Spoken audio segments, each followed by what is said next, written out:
Okay. ที่เราเข้าไปดูแล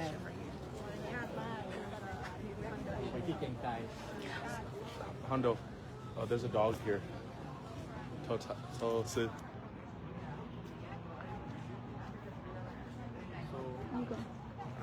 so we have to make sure that Yeah, let's got it. Maybe go to Japan. Go to work. ต้องระวังหมาตัว Welcome everyone. We're here at the residence right across from Wat Thai, Los Angeles. And we are waiting for Venerable Panyakara to come out with the loka. There's quite a welcome here. ยมติ๋ม yes เรียกติ๋มหน่อย พี่ติ๋ม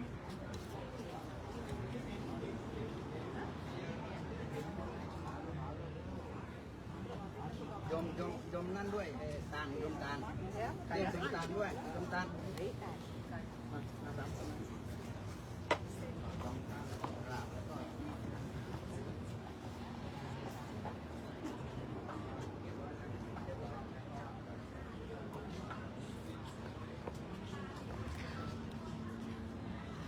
Wat Thai, Los Angeles. We're so honored to be here. This is the first Thai temple outside of Thailand in the United States. It's 54 years old. So a lot of history here. We are at the residence across from Wat Thai, Los Angeles, and here's Bante.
Yeah.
On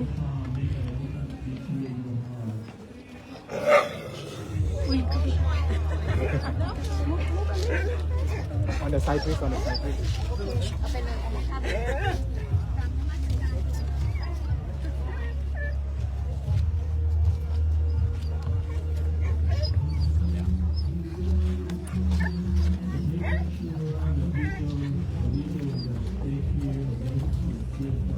Please, please, please.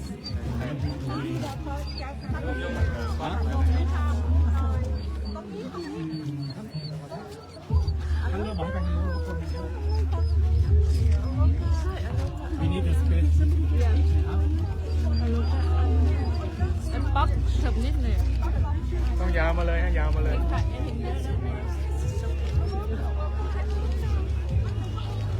ขอทานเลยครับขอทานครับ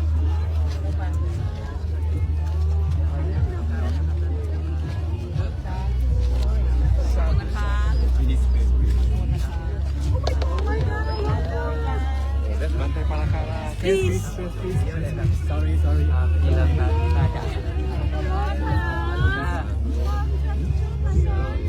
Thank you เดี๋ยวไปใส่ที่ก็ได้ ลูกค้าขาย love you ที่ก็ได้เก็ต Oh, I see. ครับนี่ก็บรรยากาศคนว่าอะไรเลยครับ Please make sure the video is clear from anybody. Thank you so much. Taking the way. ขอทานนะครับ space please Buddha bless you all. Buddha Dhamma and the Sangha.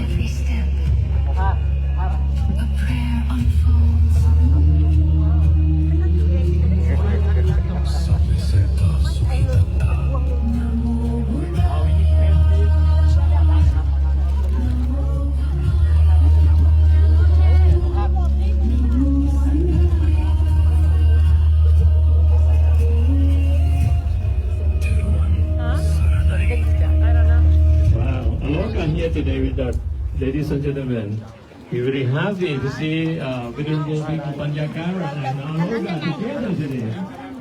Yes, welcome again. Have a seat. Thank you so much for being here. And have a seat and pray. Ceremony. We will happy and honored to welcome Venerable Sanjaya today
Test, Master Ratanaguna is not here at Wat Thai Los Angeles.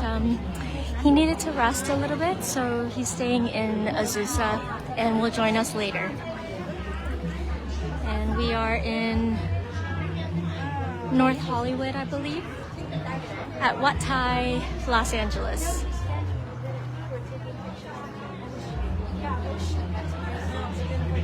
Yeah, เ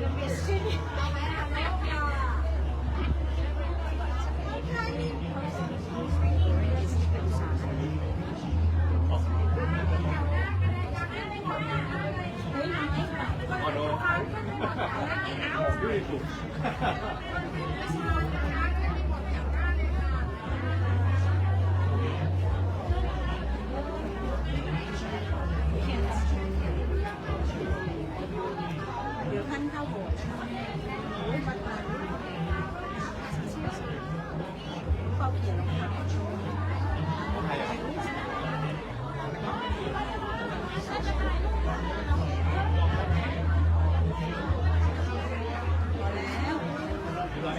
ขอแล้วนิมนต์ได้เลย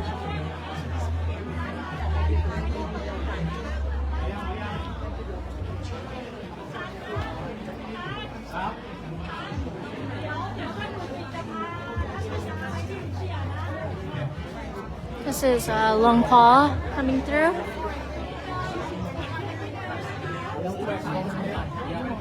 ฝากถ่ายเสร็จแล้วใช่ไหมฝากตรงไหนตรงนี้นี่ถวายนี่ขอบค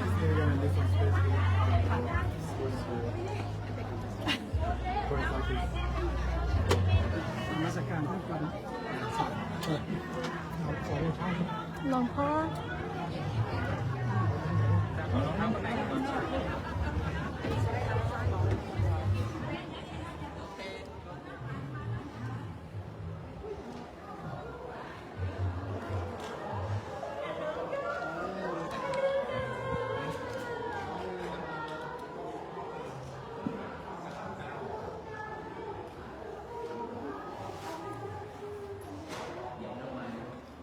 บอกโยมให้เอาหมาออกก่อนนะ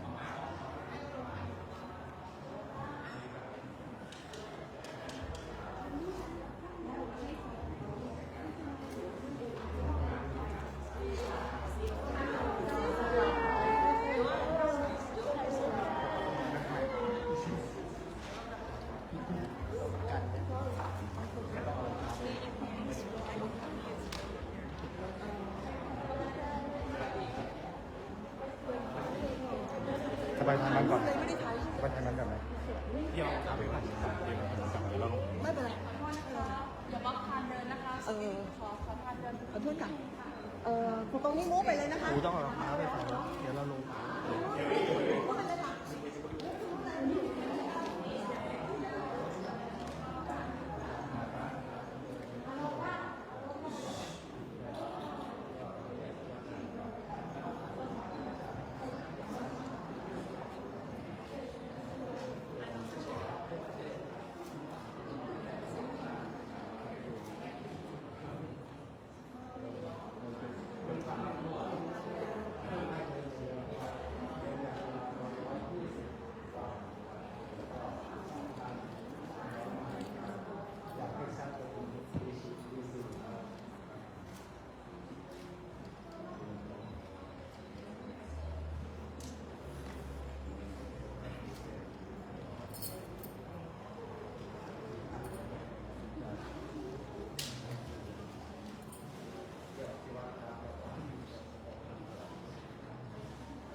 He just shared that he is 94 years old.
จแล้วลงด้วยครับ Hello everyone. We are at Wat Thai, Los Angeles. This is a Thai temple and the first Thai temple outside of Thailand.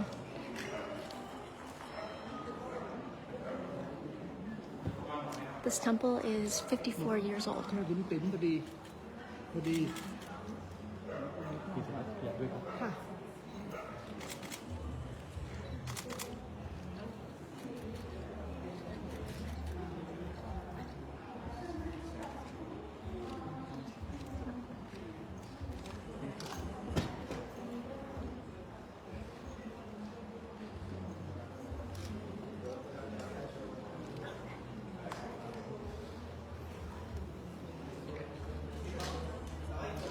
ขอทางตรงกลางแบ่งตรงกลางเดินไปทางนี้นะ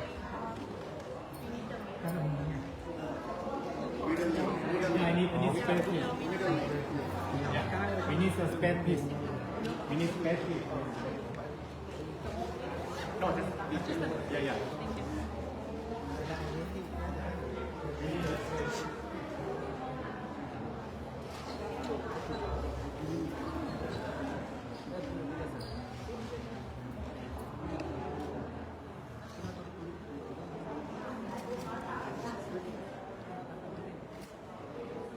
ท่านมาได้ที่การที่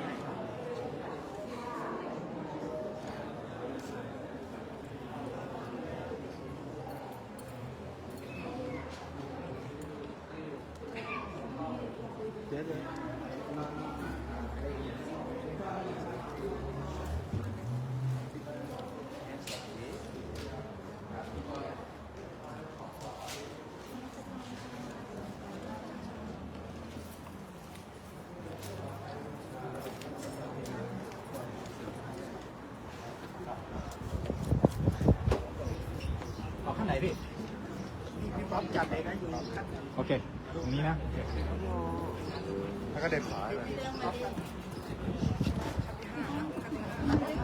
มานี่ยืนเลย จะยืนส่วนกลาง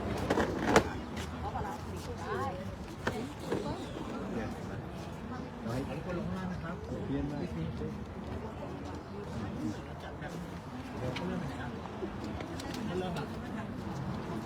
ไหนอ่ะลุงยืนบนบันไดเลยใช่ไหม ยูมานี่ ท้าอย่างเดียวนะท้าอย่างเดียวonly mom เดี๋ยวขอภาพหน่อยนะครับเดี๋ยวนั่งถ่ายตรงนี้แล้วค่อยถ่ายพร้อมกันตรงนี้ถ่ายภาพอยู่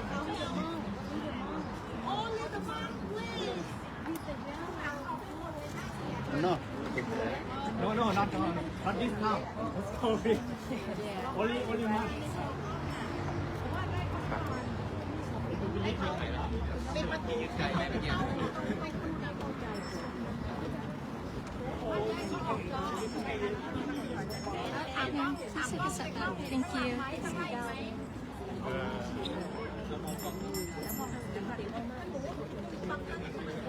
ข้างหน้าเสร็จแล้วถอยด้วยครับข้างหน้าเสร็จแล้วถอยด้วยครับ โอ้โหทางซ้าย โอเค อยู่ไม่เห็น พี่แกมองค่ะ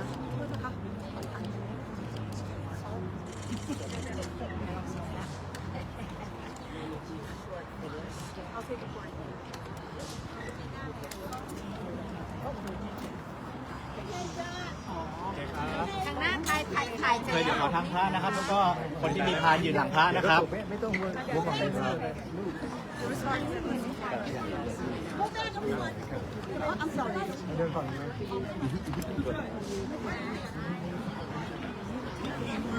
โอ้โหมาทางนั้นโทษนะครับลุงนิมนต์ครับลุงนิมนต์ครับเดี๋ยวพระนั่งนะ ไม่ให้มันโดนแดด ขออนุญาตนะครับ มือถือช่วยยืนอยู่หลังจากคนที่มีพานยืนหลังนะครับคนที่มีพานยืนหลังนี่ผมมี the fellow of phone this stand behind the photographer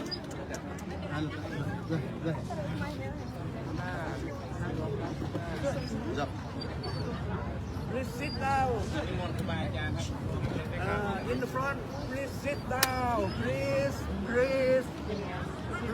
sit down. In the front, please sit down.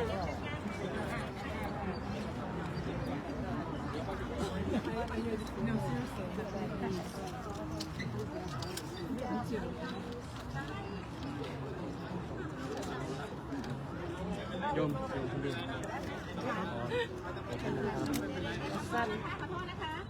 No, this is honor. This is honor. ขอพระอยู่ข้างหลังค่ะ ขอพระอยู่ข้างหลังค่ะ ประชาชนออกค่ะ ประชาชนออกค่ะเชิญค่ะ ขอพระค่ะ You want the bomb, okay? No people, no people, please no. Let it down, let it down. Yeah, okay. Okay, thank you. Oh, yes, of course I do. พี่ไม่เอาคนค่ะนั่งข้างๆนั่งข้างๆ Excuse me, ma'am. Can you, not right now, okay? They're doing monks. Thank you. Not right now. Okay. กล้องนี้นะครับ เดี๋ยว one two three one two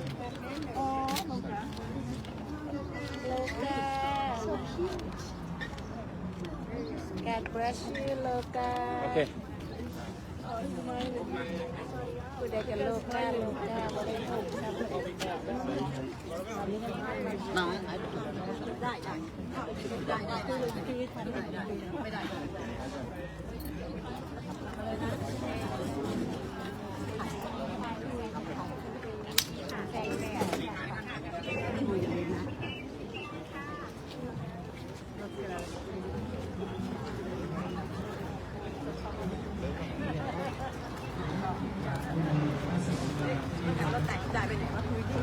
นี่ไปไหนใช่ไหมไปนั่งรถเนี่ยไหนอ่ะ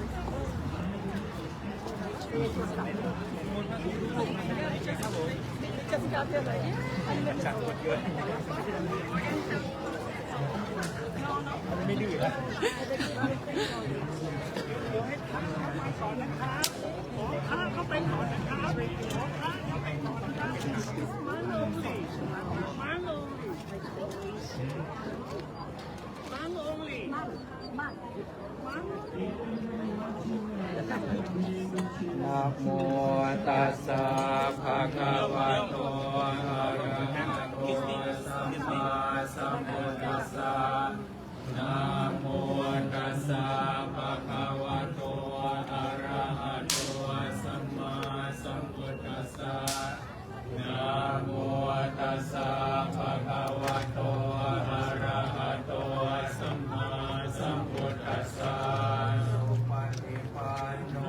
ภะคะวะโตสาวกสังโฆปุจุปฏิปันโนภะคะวะโตสาวกสังโฆยายปฏิปันโนภะคะวะโตสาวกสังโฆสามีจิปฏิปันโนภะคะวะโตสาวกสังโฆยติตังจัตตาริปุริสยุคานิอาตปุริสโภคาราเอสัพพะคะวะโตสาวกสังโฆอาหุนายโยมาหุนายโยทักขินายโยอัญชริกรณิโยอนุตตรังปุญญาเกตังโลกัสสานิ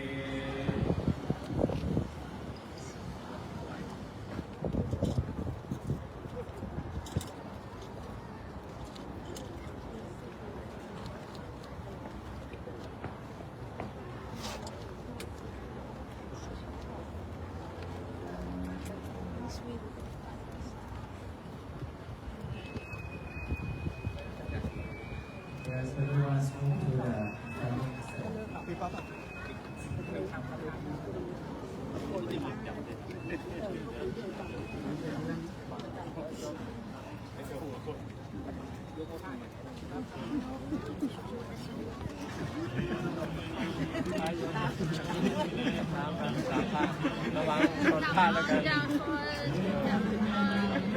Little space, please. Thank you.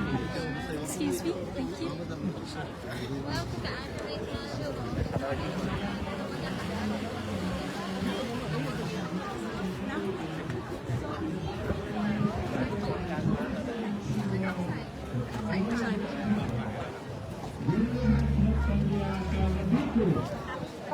And a group of the Chupanka monks participating in Walk for Prayer pilgrimage. Today we will happy to welcome. So we're going to get up here on the stage, okay? Everybody Sir, can you don't block the monks, okay? Please Sir, switch your phone, thank you. your phone to the silent. Thank you so much for your cooperation. And now we're going to Buku, Panyagara, all the state ladies and gentlemen, along with Alada, everybody happy? Wow, you can say like Sadhu, 1, 2, 3, Sadhu, yeah. Wow, great, great. Thank you so much for this evening joining our top Los Angeles to warmly welcome Venerable Panyagara Walk for Peace delegation. Once again, if you would like to support toward his pagoda construction or Dhammaceriya construction, you can do so afterward, okay?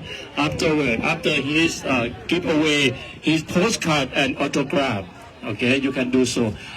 Support him to finish pagoda construction project, okay? You can do so afterward. And now, ladies and gentlemen, before we start ceremony, I would like to invite Venerable Pra Mahadusit. He the Secretary of Wat Thai of Los Angeles. He's going to talk about Wat Thai and warm welcome. Thank you, sir. And then invite Pra Mahadusit. Everybody, join your palm, make a lotus like this. And starting, Sadhu. 3 times. 1, 2, 3. Sadhu, sadhu, sadhu. Okay, sir. Good evening. It is my pleasure to see you, Venerable, on behalf of the airport and all monks in the Sangha. First of all, we would like to commend you on the successful completion of your monumental mission. We would like to extend a warm welcome to all of you and delegations to visit our temple, Wat Thai of Los Angeles.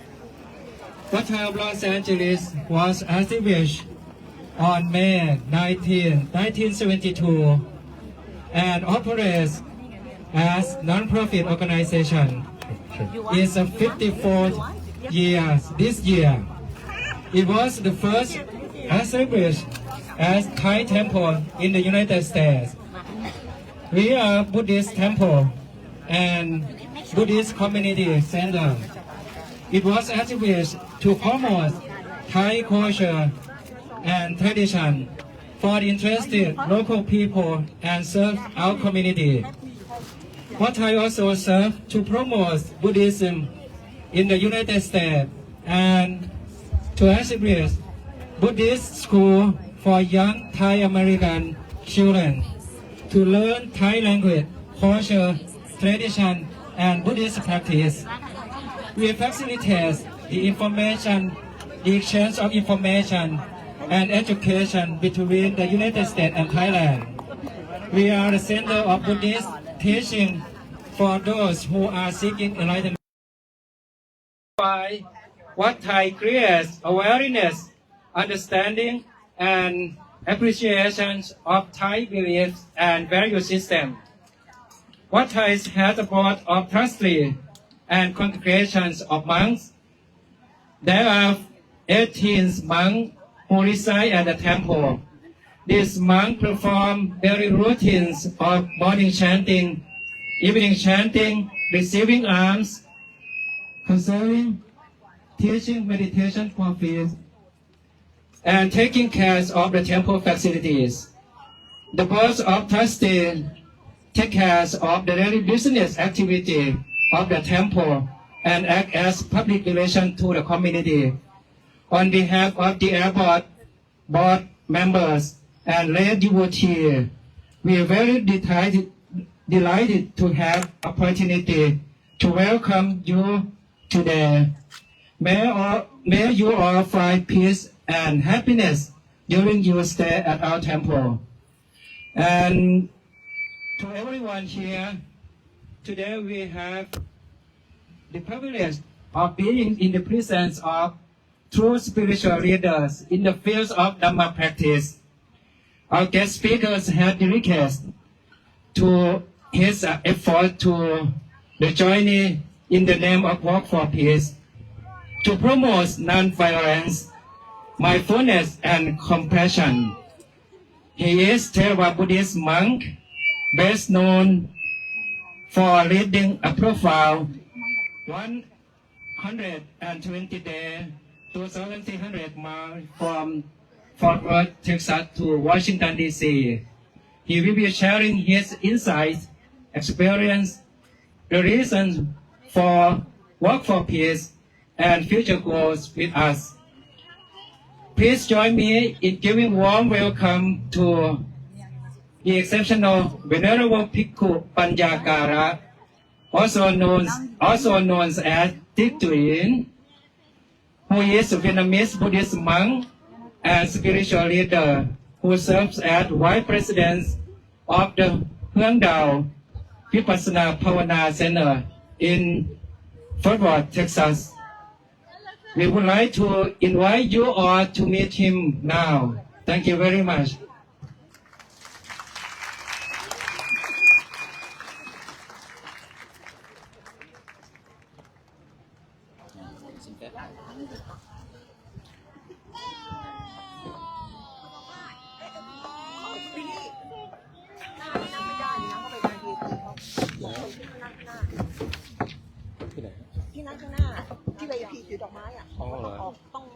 Namo Buddhaya, Namo Dhammaya, Namo Sanghaya. Respected Mahasangha, dear lady devotees and all participant guests today, how are you? Well, I didn't expect this much of crowd this evening because it's weekend. I mean weekday. It's Monday, isn't it? Before I start, I would like to ask how many of you that follow the walk?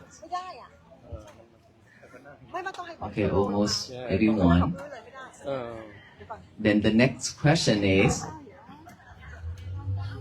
what did I teach? What did I talk during the walk? Today is our peaceful day. Who still remember that? Okay, a lot of us remember. Then now put your hands out. Who is still practicing and writing that down every day? And now less hands. Okay, thank you. Okay, before we start, let us try to pick that up again. Let us start with reciting that, saying that out loud to give us some energy, okay? So after I count to 3, we're gonna say, today is going to be our peaceful day. Out loud, yes? Yes.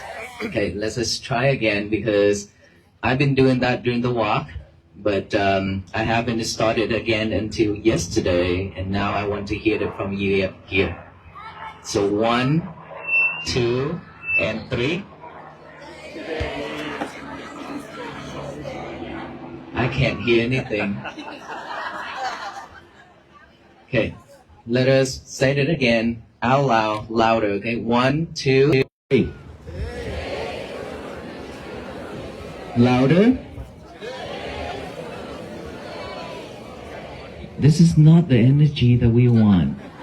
Give us some more energy. One more time. 1, 2, and 3. There you go, there you go. That is the energy right there. Do you know why I want you to repeat this? Because that energy alone, that can already boost our mood up already, isn't it? Okay, so every day if we imagine, every day we keep doing that, then our life, our day will be changed completely. And if you haven't noticed that, you know, this statement alone will lead us to practice mindfulness strongly, because every time we say it, every time we write in that down, it reminds us something that you had encountered and watching and following online or walk or meet with the monks during the walk. Is that the movement of the venerable monks who walk to raise the awareness of peace, loving kindness, and compassion to the world? Isn't it? That will remind you that is the movement that you had experienced 5 months, 6 months, 7 months ago. And that also will help us to remind ourselves during the day that nothing is important than a peaceful day. Do you believe that nothing is more important than the peaceful day? Why? What makes me say that is because if we don't have a peaceful day, there's nothing that we can do. Even though we can do a lot of things, we can still make money, but we are not enjoy doing it because our mind is always filled with defilements and sufferings, sadness, anxious, anxiety, stress, depression, isn't it? So what is the purpose of us keep doing everything in life while we are suffering every single day like that? That is the reason why I want to raise that awareness to all the people who will meet. That is so important for us to have a peaceful day. Once our mind is pure and fresh and concentrated, we can do a lot of things. And all the things that we are doing, it will give the results even better. Let's say we want to memorize something. We try to read a book that many of us promise that you will finish that book for a very long time, and that book's still on the bookshelf. Probably years. Who did that? Please raise your hand. Okay, a lot of you. So when are we going to start reading that book? And I truly believe, who's in here already have my book? Okay, very few of you have my book. And I hope that my book is not going to be on that shelf forever. Okay? Because we need to read. If you promise anything to your life, you have to pursue it. You have to make it happen. And just why I mentioned that book is because that is very simple in life. A very simple thing that anybody can do. Anybody could do it. It's not hard, right? It's not heavy. It's not hard. All we need to do is just find a silent place, a desk, a chair, sit down, and then open the page and start reading it. But we can't even do that. Why? It is because we are too busy thinking of the future and the past. And we are too busy with all those cell phones right now. You see, we are way too busy doing all these things. That is why when we open the page, open the book read us. But we are not reading that book. Is that right? We are looking at those letters, and those letters staring at us, ask us, what are you doing? Why are you not reading me? It's because of all those distractions that we have.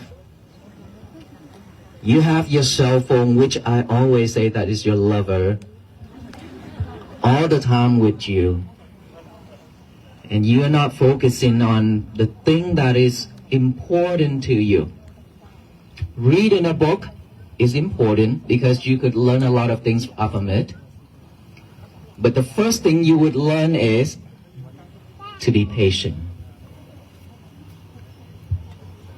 to stay put and focus, concentration, isn't it? Without patience, without concentration, focusing, we cannot read that book.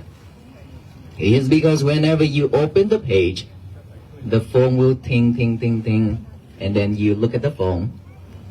Now, no more books. You started to tap on that phone, and then someone call you. Now you pick up the phone and talk with your friends or your lover, and then you totally forgot about that book. Now, after an hour of talking over the phone, you come back to that desk, pick up the book, put it back to the shelf. That is so normal to all of us, and to the student, to the younger generation also as well. They are start doing that and go into that path. Why? Because we as a role model, parents, brother and sister, we taught them that way. Isn't it? We taught them because they are looking up to us and they copy exactly what we're doing. Then we can't teach them. And for that reason, they suffer more and more and more, and their mind is so weak. They can't even stand. They can't even bear the feelings of somebody shout at them or saying something bad about them. And then what happened? Suicidal, or because of anger, they started to hurt the others. We have seen this story over the news everywhere, a lot, just because of anger. They cannot control their feelings. They start to shoot the other people. You see, it's because we are living in the world where we always head out and chasing for things. We are barely having a moment to come back within to see our breath. You can't even feel your heartbeat. Wow, that heart is beating every second for us to stay alive. So the question is, when are we going to come back within to see that heart is beaten? When are we coming back to see our breath is going in and out? Are we going to spend the rest of our life chasing the outside world? Which we have been doing that, and we continue doing that. While we're doing that, and we expect everything to be settled, everything to be nice and calm and everything, and then once this world is in chaos, we also jump into it and drown in it. Because of expectation, we expect the other people to do the work. We expect the government to do the work. We expect our kids to do the work. We expect our partners to do the work, but we are not doing it. We always want I, which is self. I want this, I want that, I don't want this, I don't want that. We always have that way of thinking and thoughts. But we have never asked, does that person like what I want, what I do? Would he okay with it? Would they be okay with it? We didn't ask that way. Instead, we always ask for ourselves. I want this, I want that, I don't want this, I don't want that, I hate this. That is going on every day. So if we want to have a peaceful day, peaceful life is always have to be tangled together, both people, both person, both side, and the whole family have to have the voice together voice, can speak with each other, can listen to each other, and think about the other. For most of the time, when we have something that is beautiful, that is nice, that is good, most of the time we think about ourselves, but we are not think about our parents. Because I've seen a lot of parents here, seniors. How many of our kids, that when we go out to eat something or when we travel to a different side of the world, and then we see so much beautiful things and we now thought about our parents. When we go to a fancy restaurant and we eat some type of food that is so good and delicious, how many of us actually think of, oh, my mother and my father have never have a chance to eat this kind of food. I will take them here.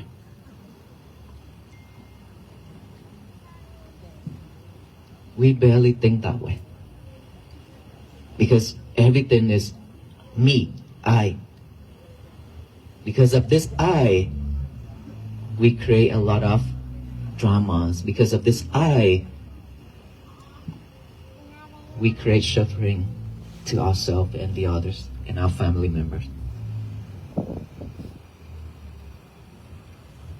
And we keep on expecting this world to be at peace, the war to end.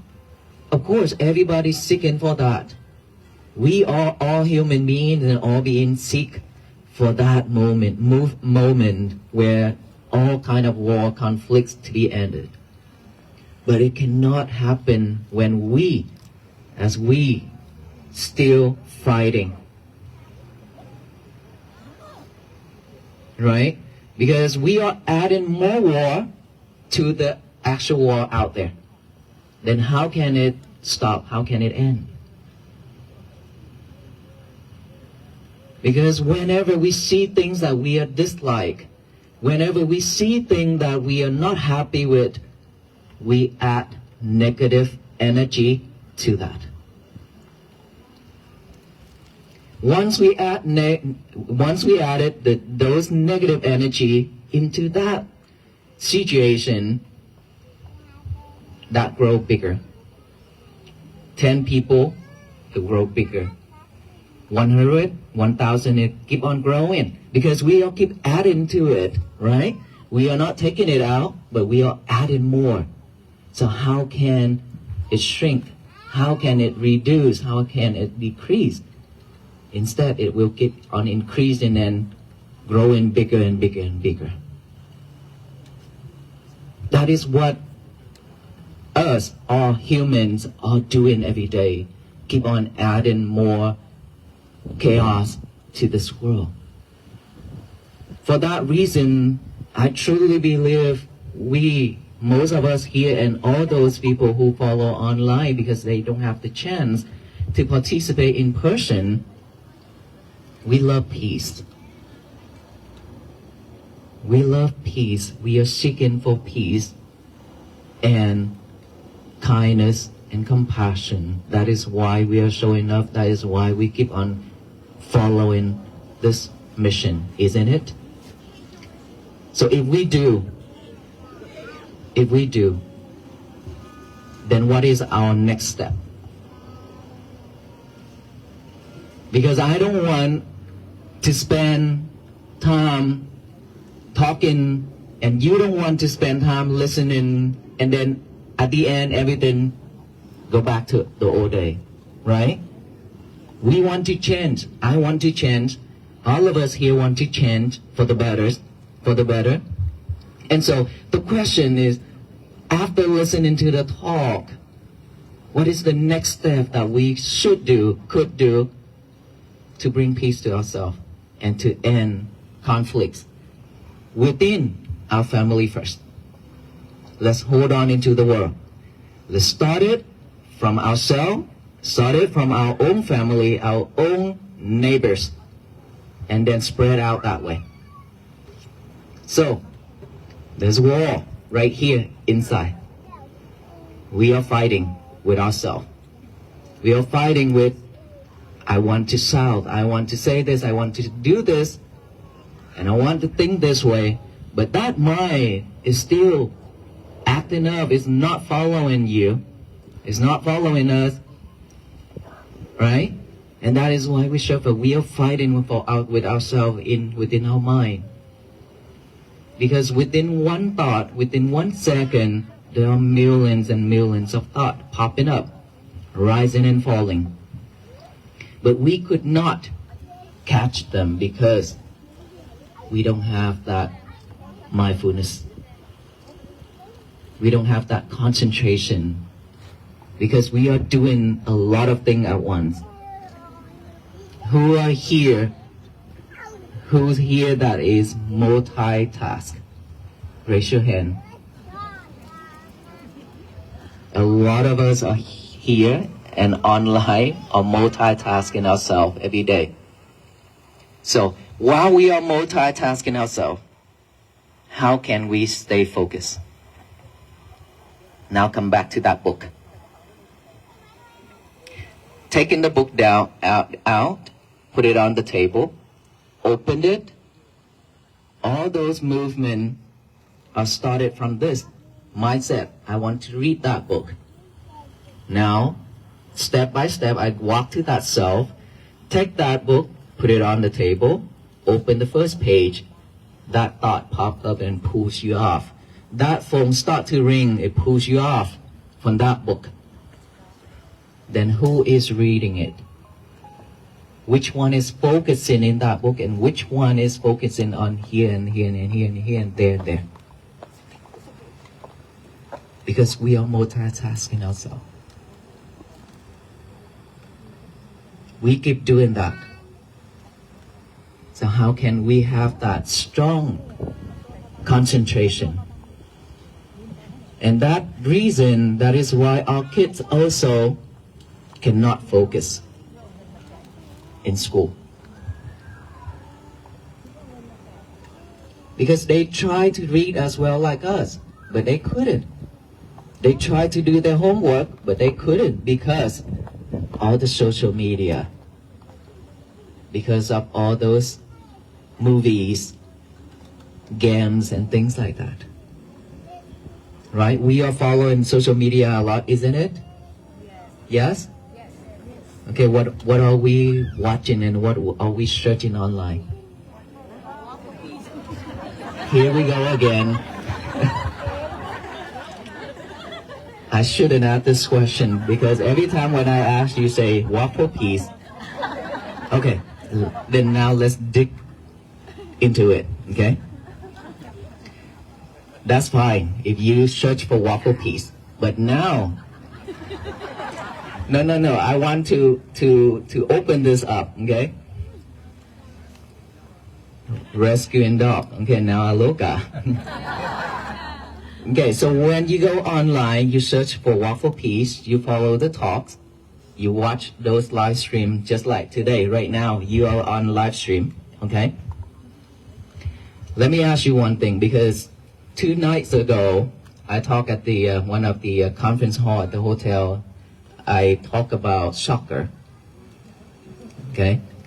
Because of soccer, because of game, we cannot stay focused on what we're doing. All these men are laughing, so probably they are one of them. Okay, now because of you saying that you are checking and watching Walk for Peace, so now I ask you about the Walk for Peace. When you go to the Walk for Peace, you watch and you listen. Are you sure that you only listen to what I said?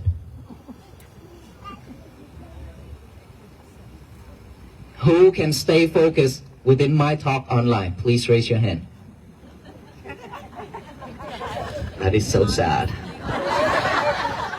So sad. You see, then what is the purpose of going online just for Walk for Peace? Enjoying? Now, Next question. What's the reason for you not to stay focused and listen to my talk? Distraction? From? Comments. There you go. Now we talk about that now. Okay, that is what I want to ask you. Comments. So, based on my knowledge, a live stream like this, and me sitting right on top and then talk, right below that are all the comments, right? And heart and thumbs up and all those things, isn't it? Okay, that's my knowledge. I know that. And so when you see somebody say something that is so disrespectful, not listening to the monk, why is that guy walking back and forth while the monk talking? The live streamer, would you please don't talk too much? All that thing popping up on that screen, and then people started to read one line after another. What does that mean? Still suffering. Still suffering when you listen to the talk of the Walk for Peace monk. So what is the purpose? You see, anything, if we are not be able to stay focused, which is the talk, then that is what's going to happen. Then we defeat the purpose of listening to the talk. We defeat the purpose of joining the walk for peace.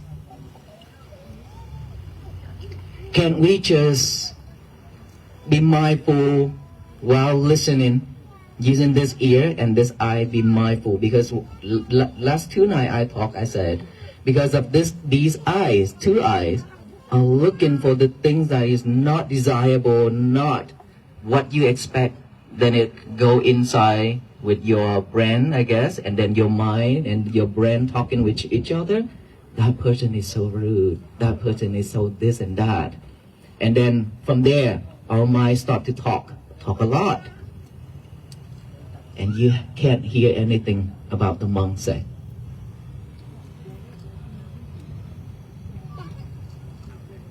So if we be able to focus looking at him, listen to his talk, and be mindful with it, if you see any comments popping up, it's okay. Because your concentration is not on those comments. Your concentration is on the monk and his speech. Isn't it? So if we stay focused on that, then we get the purpose, then we get the message. Then we know what to do next. There you go. Now we should know what to do next, because during the talk, he will say, stay focused. Now we still say stay focused, seeing the things that is desirable or undesirable without reaction, without react.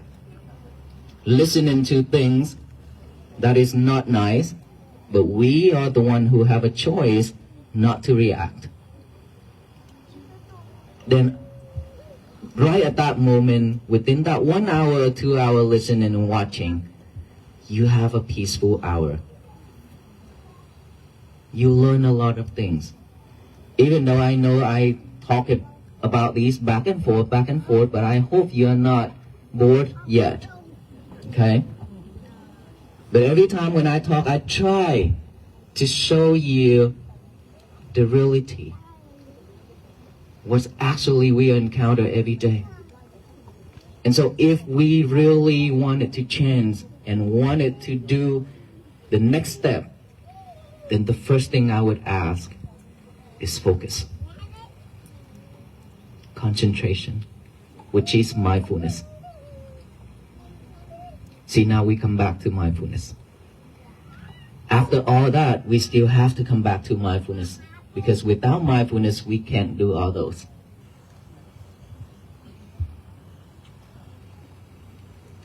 So the question is, when are you going to practice mindfulness? Right now? Every day? All the time. All this good stuff we've been saying, but are we doing it? Because we promise to ourselves a lot. We promise to ourselves a lot. I promise from here on I will do this and I will do that. Yes, but only 1 or 2 try, and then that's it. Give up. We failed a lot of time. We failed badly. But when we are making money, when we have to travel, when we hang out with friends, when we go to the restaurant, even though you're tired, you still make it happen. Right? What about when you need to focus, when you need to breathe in and breathe out and stay focused? Oh, I'm so tired. I can't do this. I'm gonna go take a nap. I will do it after. I will take a walk. I will take a bath. And then come out and lie on that bed. Open that phone. Now check on Waffle Piece, I guess. And at the end, the same thing. So what is the reason? I don't know. Because I've been talking about these a lot, but I still don't get it. Why can't we do it? Just only one simple thing. I beg you to write out that message. Today is going to be my peaceful day. I beg, okay, I'm not telling, I'm not asking, I beg you to do that. Why? It's because that is the way to train our mind to come back. That is a way to train our mind to stay focused. Concentrate on that while we're writing that down. Concentrate with our eyes and our mind together. Because our eyes are keep looking for things, searching, scanning. Every little thing is everywhere. Don't you believe so? Don't you think so? Let's say when we walk out there, how many of us actually can stay focused within your footstep? Just walk one way straight. Without looking for people, looking for this and that. And then when you see somebody walk across you, you look at that person. And if you see anything that is beauty, you would try to sneak and look at that. Isn't it? We can't even stay focused within that path.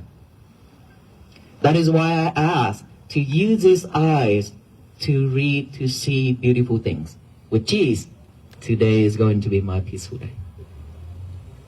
If you be able to see those lines, that one line, single line, I believe so, it only take one line on that page, that notebook. Today is going to be my peaceful day. Just look at that and read it over and over with our eyes, silently. Now, at that moment, we are not looking at soccer. We are not searching for Waffle Piece online. We are not searching for news. We are not seeing anything online or on that television. Instead, only that message. Today is going to be my peaceful day. The only thing that you are looking at that moment. At that time, you stop. At that moment, you stop thinking about the bad thing, unwholesome thing. At that moment, you stop saying unwholesome things. At that time, you stop doing unwholesome things. These three, we stop completely while we are seeing that and reading it. Isn't it better? It should. It should be better because we are not committed into bad karma. Thinking bad, talking bad, doing bad. Now, come to the next step. We are speaking out. Read it out loud with our mouth, pairing with our mind. Today is going to be my peaceful day. say it out loud to tell the universe that. Tell our family that. Maybe when they wake up, they grumpy. And then when they listen to you, today is going to be my peaceful day. They would think about it. They would think about it. They would also, you are reminding your family to do that as well. When you do that. And then when we say that out loud means the mind, the eye, the mouth have to put together in order for it to say it, to speak it out. Isn't it? So the mind is not thinking about the unwholesome thing. The eyes, the mouth is not saying unwholesome thing. And this body not doing unwholesome thing. We stop creating bad karma. But we creating wholesome deeds. So why not? That is what we mission in life. We do a lot of things, but most of the time we do it with a really not a wholesome thought, not a wholesome speech, and not a wholesome action. That is why we suffer. That creates suffer. So that is the reason why I encourage you all to practice from there. We have to practice step by step from small and growing bigger. And writing that down is so small, so simple that anybody could do it. And of course you cannot do that if you don't give yourself a chance. You would give yourself a lot of chances to do a lot of things, but not that. I proved that to you already. Earlier I asked, only a few of us are writing that down. Who wrote that down? Please raise your hand again. I asked you a question. So for those who writing that down every day, have it changed your life, the way of living every day? Please. Yes? See, that is the result. Because every time after you walk out that door, remember I say we rush out that door, we go to work, go to school, go hang out with friends, travel. When we rush out that door, everything starts to come. You would encounter a lot of things, will meet a lot of people, and then from there, our minds start talking a lot. And so if you remember that statement, and of course we all already memorize it by heart already because that statement is so simple. But what is the difference between we learn by heart, we memorize that statement, with us writing that down? Because when we already remembered it by heart, when things happen, it didn't have enough power to remind us. Why? Because we didn't put any effort into it. Right? Because we remember a lot of things, not just that. But when things happen, we still react the old ways. But for those who write that down and practice that way, during the day when things come to them, that statement, that message, will remind them right away, I wrote that down. I put a lot of effort into it. If anything that I put effort and time into it, I would not want to ruin it. I will keep it. I will protect it.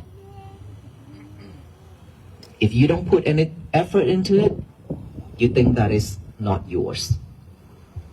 But when you put effort into it, just like you holding tight to something that you love, your family members, your partner, that car, that house you love so much, and you hold it tight into your hands because you're afraid of losing it, right? That's why we're holding it tight.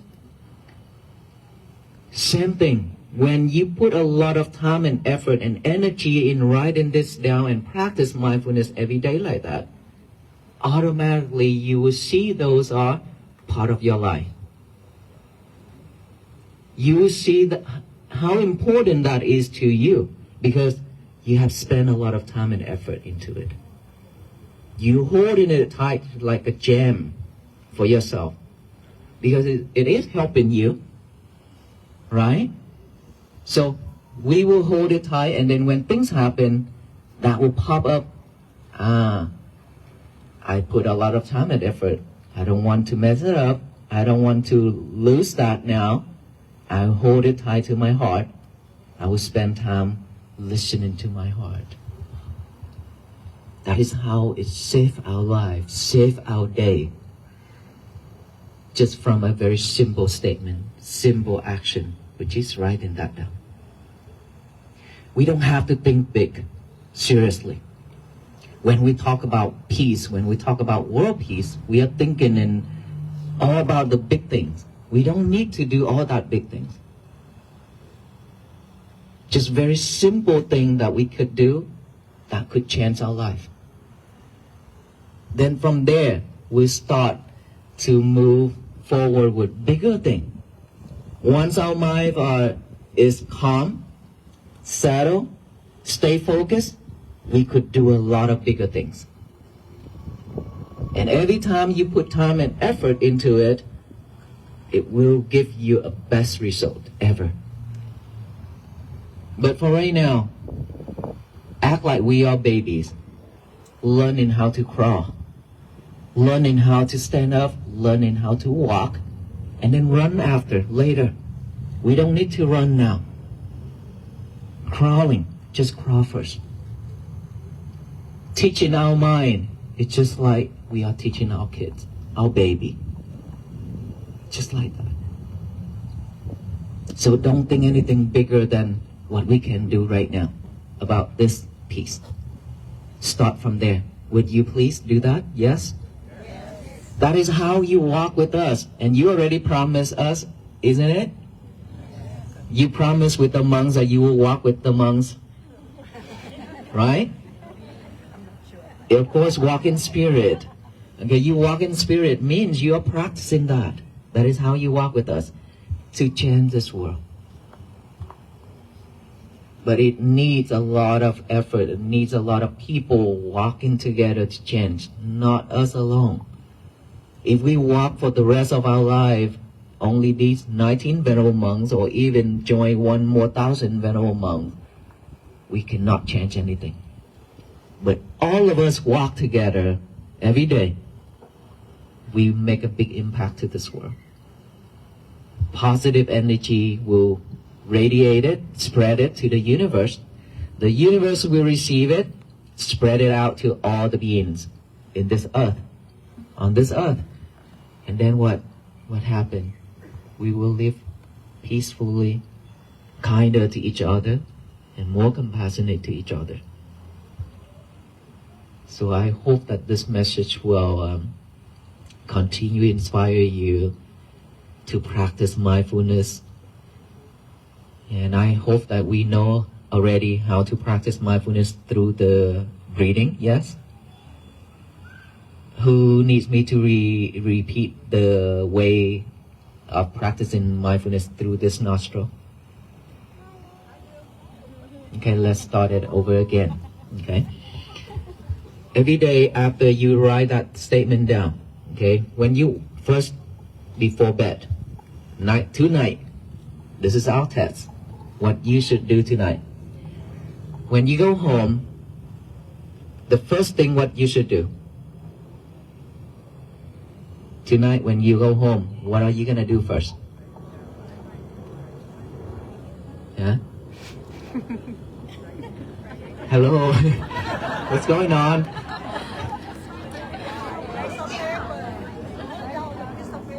Oh, hold on into that piece of paper. Tomorrow morning, okay? Now tonight we do different thing. First of all, you need to rush to the bathroom because you've been holding. People probably don't have enough restroom for everyone. So when you go home, the first thing is for you to stand up, right? Isn't it? You have to stand up from here. But the difference between standing up without intention versus standing up with mindfulness, that is totally different. And most of the time, we rush to stand up and create really noisy environment. We talk, we do this and we do that, and we pushing each other, trying to get out. Why? Because we need to get out that parking lot because we probably gonna stuck. I want to get to the monk. I need him to give me a card. I need him to give me a bracelet, things like that. Right? That is reality. But are we doing that mindfully or not? Most of the time, no. So now we need to start from here, from now, and in this present moment, and tonight. This is our work, which is when we stand up. When we stand up, we have to be mindful. One step forward, one step backward with mindfulness. Every step with mindfulness counts. Okay, we've been walking just like a skeleton walking already. Don't do that anymore. Walk with mindfulness. So when we stand up, backward, forward, same thing, we have to aware of each step we are making. Secondly, when we in line or when we're trying to get to the car, if someone bumped into you, how are you gonna react? Never mind? I don't think so. Most of the time we react with anger. With anger, for most of the time we react. Now, we still react, but we react a different way. With a kind smile on your face. Are you okay? Ask the question, are you okay? Don't expect them to ask you or sorry to you. Okay? Don't expect that. Instead, ask that person, are you okay? You need help. Give them a smile. May you be well, be happy, and be peaceful, okay? Be careful. Done. Our peaceful night. But if you react with anger, then all this talking are gone. Right? All the effort come into this temple and listening are gone if we react with anger. So, now go to the car. Stuck in the traffic. When we're stuck in the traffic, when we rush, we react. Trying to find a way and get mad, being mad, not happy, and things like that. Don't do that either. You're still gonna be late. So, be patient. That is your chance to practice patience. I will be patient. Smile to your face. Smile to your heart. And give yourself some love. That's it. You get home. Promise you'll be home. Because you're mindful. Okay? The spirit, the devil will protect you if you're practicing. So don't worry about it. Now when you go home, you're hungry. You walk in that door, your husband or your wife shout at you. How you react? Smile? Honey, tonight is our peaceful night. Right? Then he will say something else or she will do something else. That's okay. Give them some love because they didn't have a chance to come here to listen and practice like you do. So you have to share it with that person. That is kindness. Don't react with anger. Now when you finish and then go have dinner. After dinner you go wash dishes. Every step counts. You focus on the thing that you do. And then now bedtime. This is what we need to talk about. When we go to bed, what is your next step? Huh? Turn off the phone. Turn off the phone. But before turning off that phone, you would spend hours of searching for waffle piece or something else. Right? Now, our minds start talking. Because of all those comments and all those happening online on social media, we start talking and react. Now we let go of our lover and then try to close your eyes and sleep. You couldn't sleep because the mind is still talking, the heart is still beating fast. Then your whole night messed up. To change, 1 hour before bed, no lover, which is no cell phone. Even if you have to listen to the waffle piece, hold on into it tomorrow. It's fine, okay? No phone 1 hour before bed. I promise you, if you do that, all you need to do is just lie down straight. Put your left hand on top of your abdomen and the right hand on top of it. Close your eye, relax. Focus on that rising and falling. When you breathe in, your abdomen will rise. When you breathe out, your abdomen will be falling. So rising, falling, just stay focused on that. Scan that, experience that moment, and then you go to bed whenever you feel asleep and whenever you sleep. That's it. You will have a peaceful night. If we have to die in bed, you already done your job, practicing mindfulness before we die, right? Or you would rather choose anger before we die? Of course, mindful before we die. That's enough for our life, if we die that way. And then if we are not talking it with our mind throughout the night, then we have a restful night. When we wake up in the morning, what is the next step? Huh? Reaching for the phone. That is our old habit. Okay, no more old habit. You can reach for that phone, it's okay. But to turn off the alarm. That's it. Only to turn off the alarm. Nothing else. Leave your lover alone. Okay? What is the next step? Make your bed. Make your bed. Make your bed. Very important. Fold your bed sheet, your blanket. Make it look neat and nice. Next step is to go to the bathroom. Still no lover, no phone. Okay? Don't take your lover to the toilet and talk. When you go to the toilet, you do your thing. You finish, you come out. But if you have your phone with you, instead of 15 minutes in the bathroom, you would spend 1 hour in the bathroom. So no phone in the bathroom. Okay? Secondly, get a piece of paper and a pen. Write down, today is going to be my peaceful day. After that, read it over and over with our eyes and then read it out loud with our mouth. After finish that, now sit straight on the floor.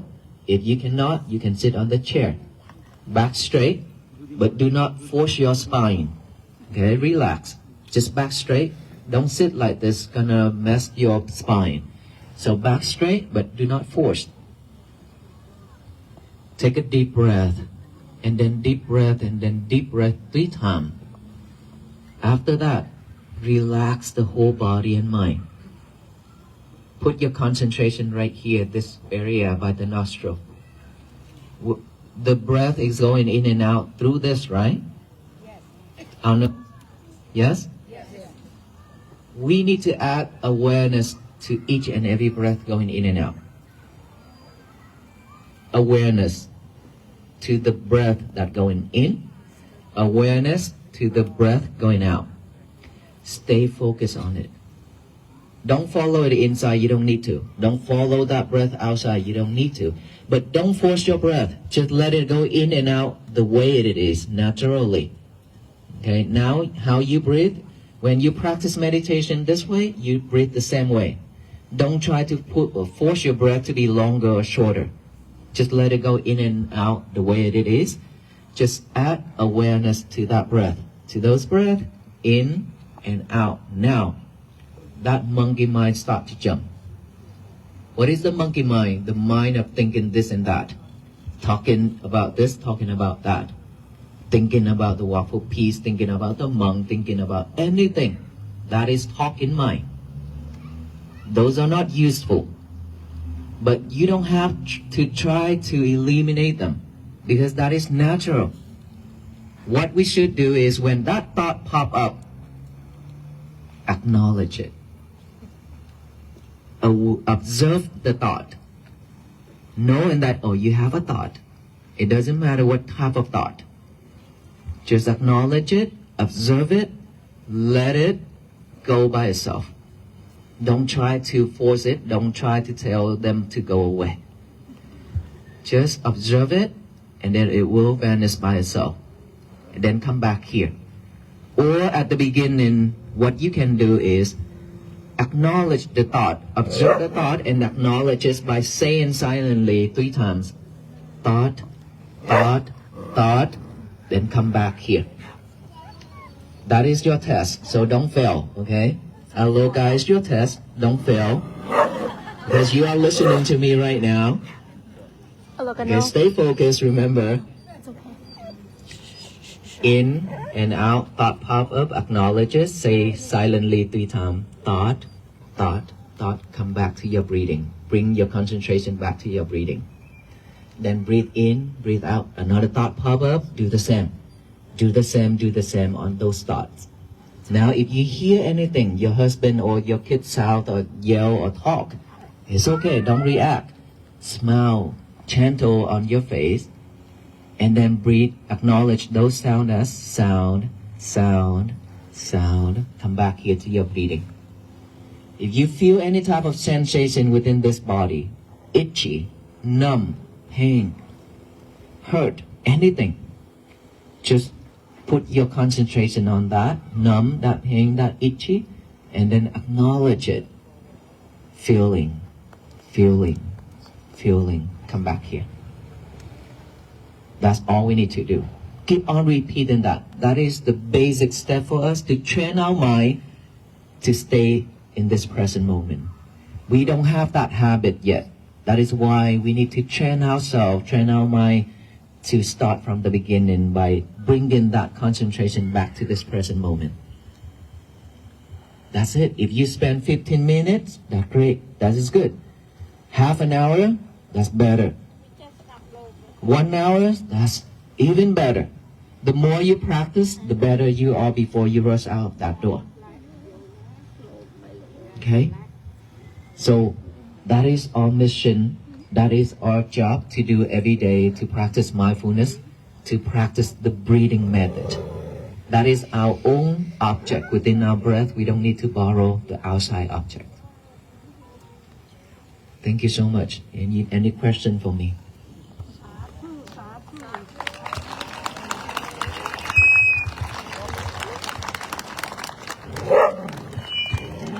So anybody have the question to ask him?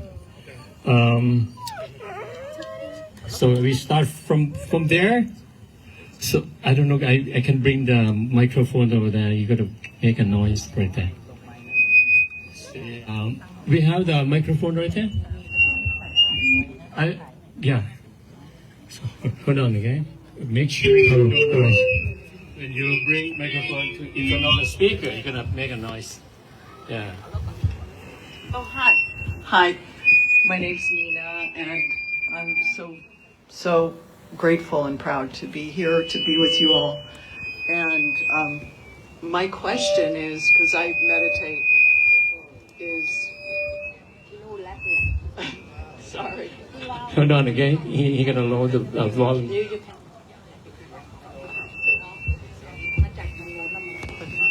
Hi. thank you for being here. I'm so moved that you came to Los Angeles. I live here and I could be part of tonight. My question, as someone who meditates, when I get distracted, and I do, is what if it's something that I feel a connection with someone else or an animal that needs help, and it is a distraction, but it's also something that I feel brings me peace, and then I can share that. Thank you. Thank you for the questions. As you already know, those are distractions, and those shouldn't be with you during the meditation, during that sessions. You can think about it. You can have all those thoughts, wonderful thoughts, after that sessions, and it's okay. But during the meditation, you should just observe it and acknowledge it, but without pursuing it, without going forward and think about it.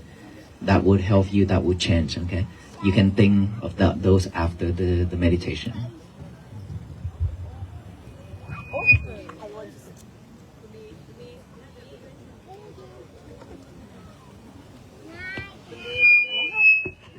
Okay. Hi, I have a question about, you were speaking about non-reactivity, and I'm wondering if you could speak a little bit more or offer anything additional regarding when, someone is treating you very badly, intentionally, on purpose type of thing, as opposed to just road rage, like when it's direct. If you could offer anything about that. During the walk, we encounter a lot of things during the walk. Let's just say protester. They protest us while we are not doing anything. We are not trying to convert anyone. And we are not talking about religious. We're talking about peace. But we get protest. And then there are people curse at us as well. Looking straight to our face and curse at us. And shout at us. And there are people with a really big truck, and they step on the gas pedal so that the black smoke come out and cover all the monks. A lot of things like that when we walk. When we see when we encounter those incidents, we also react. But the way of us react is also smile, look at them, and then may you be well, may you be happy and be peaceful. That's what we did. And then we move on, continue with our walk. That person receive our blessing. May you be well, be happy and be peaceful. Probably at that moment, he will not understand, will not get that message, or not even care about it. But probably later in his lifetime, something hit him mentally, okay? Something touched him. He start to rewind that to that time when he get that blessing, when he done that to the monks.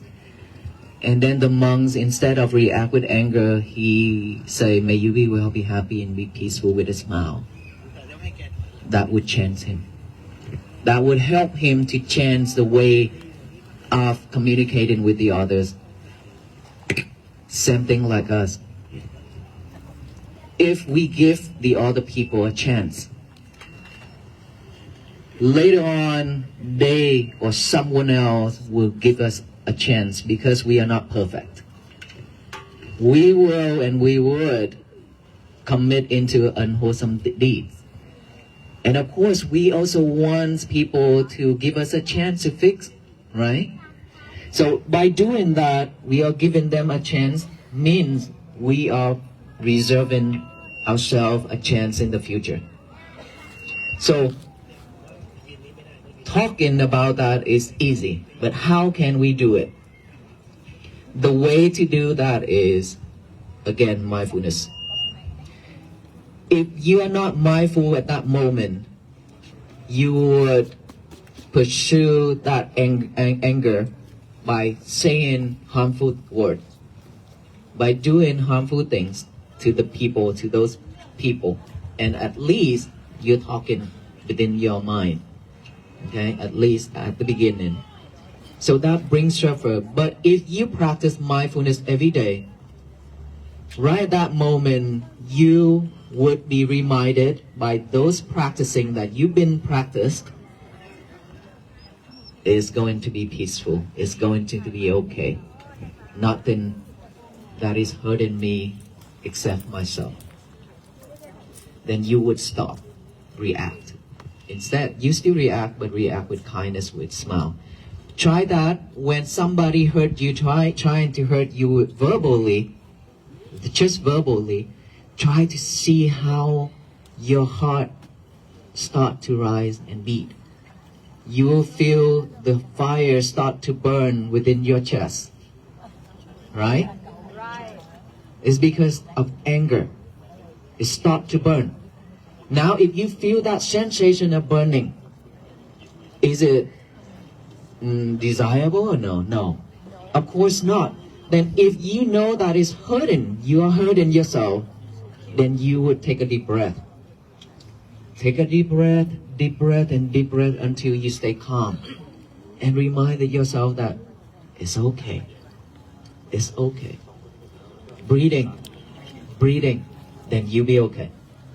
That is how we react. That is how we work upon it. But in order for us to remember all those, you have to practice mindfulness. Today is going to be my peaceful day. Start from there. Okay? Okay, the next question from there, another 2 from there and 1 from here. Gonna be 3. Start from there first. Well, I'm so happy to see you. We see you on television. All night, just watching you move so easily among America, especially the South. My God, my question is simple. What is the purpose of meditation? And what does it get you anything?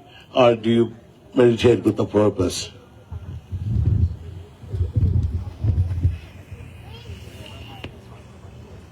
There's no purpose of meditating. Okay? A lot of the time, people think that to meditate is to gain something, to get something out from it. But the real meditation is not to gain anything but to let go. To let go of everything. To let go of that expectation first. What I'm gonna gain about it, what I'm gonna get off from it, that is one of the expectations that we are asking. Let go of that first. Then everything else will follow. Right? So we are not meditating, trying to achieve anything, but we are meditating to see our own self. Because that is when you could see a lot of things that you have never seen about yourself before, which is your mind. Okay? Hello. Thank you to all of you for being here with us this evening and sharing such wonderful messages. I have a question about surrender. You just said it's about the letting go.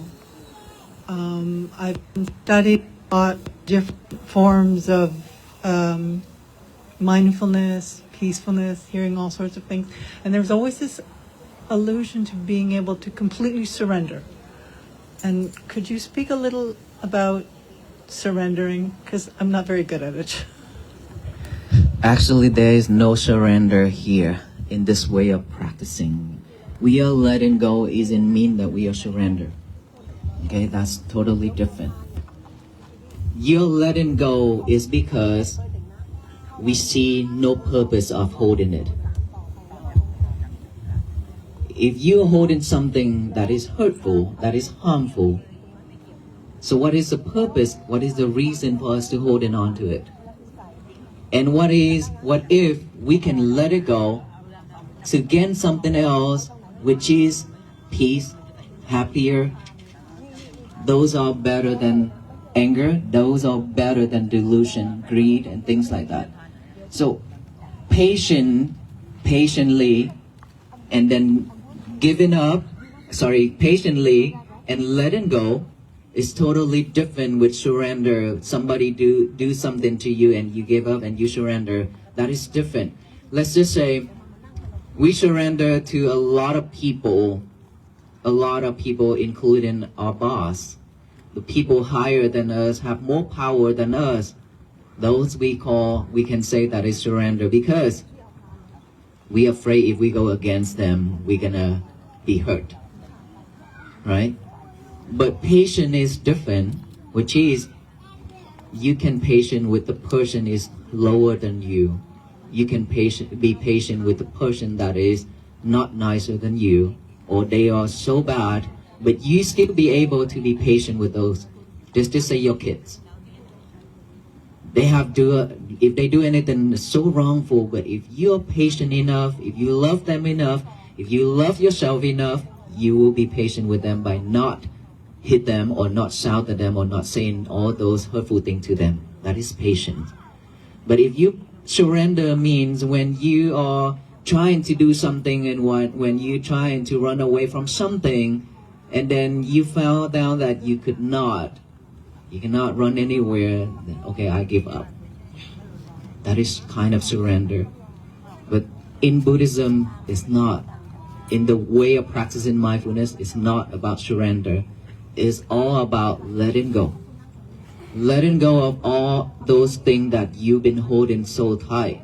And then when you hold it tight, you feel suffer, you feel tired, you feel stressed. Because when you practice, the more you practice, the tired you are, then that is not the right way. When you sit down and breathe in and breathe out, after you finish, you feel so tired and exhausted. That is not the right way to practice. But the more you practice, the relaxed you are and the better you are, and you feel grateful when you're done. There are two types of people. They are traveling far away, they come home. They exhausted. One person would say, I'm tired because of this long journey, I'll go to sleep. Another person also traveled the same distance. That person say, I have been traveled a long distance, a very long way. I am drained. I have no more energy. I need to go close my eyes and breathe to get my energy back. Same distance, same way of traveling, but different mindset. Most of the time, we will give up, go to bed, sleep, relax, enjoy. But for the person who always wanted to walk opposite direction, which is, I'm gonna go meditate to gain the energy back, to get that energy back, I'm not gonna let it go.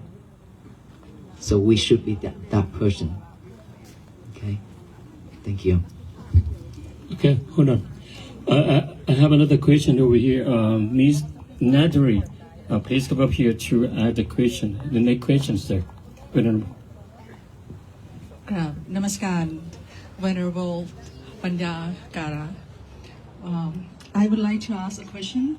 In the conclusion of the 108-day walk in Washington, D.C., you urge people to practice mindfulness and choose kindness, compassion, love, harmony, and hope. Could you please explain that you have already explained about mindfulness, and you said that we should practice mindfulness little bit at a time.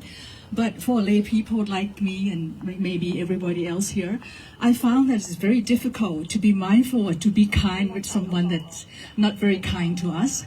And there's a lot of emotions and thoughts that come into mind, and we don't want to get rid of them. Or how do we get rid of them? Thank you very much.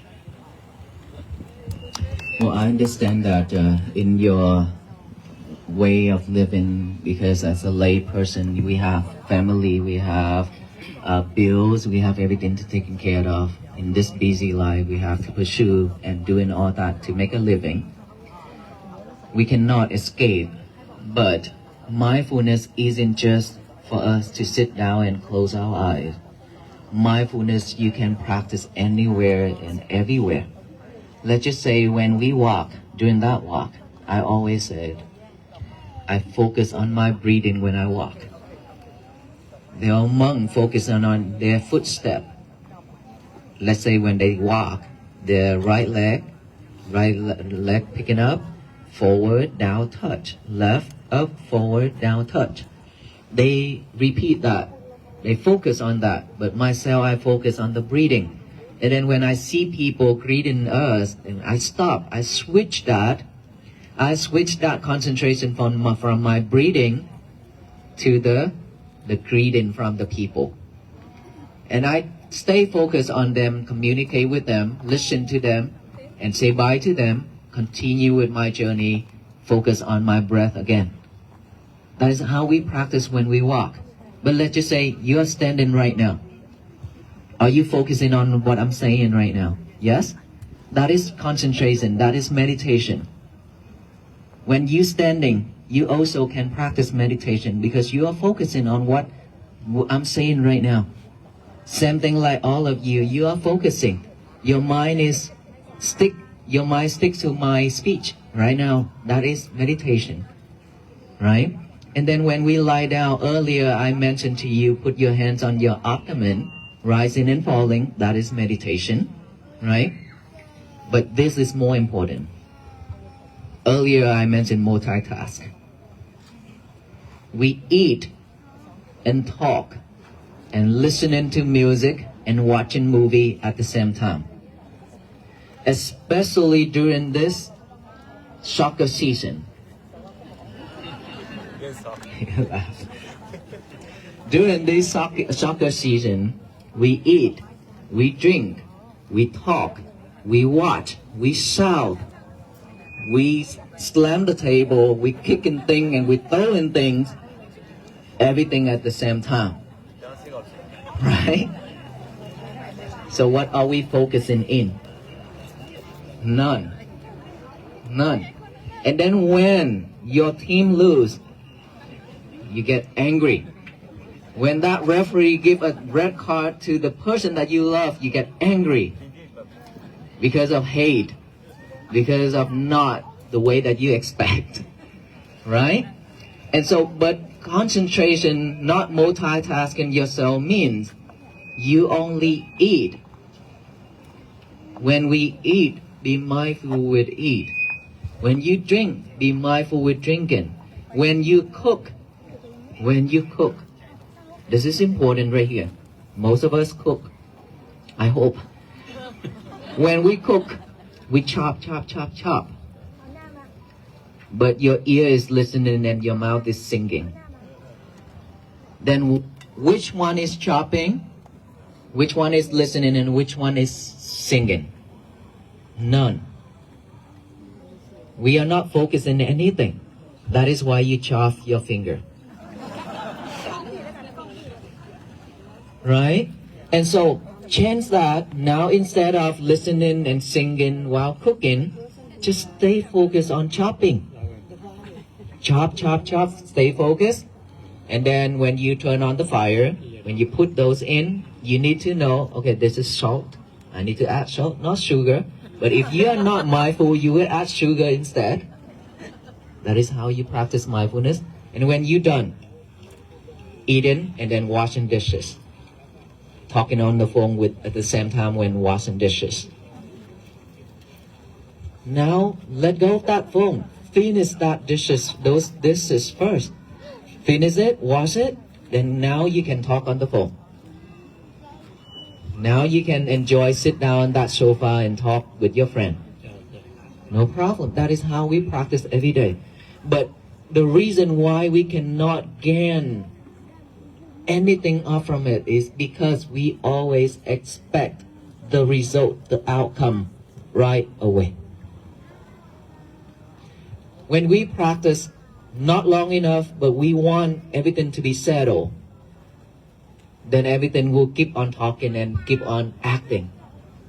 But if you let go of that expectation, then everything will follow along. This take a longer time to practice.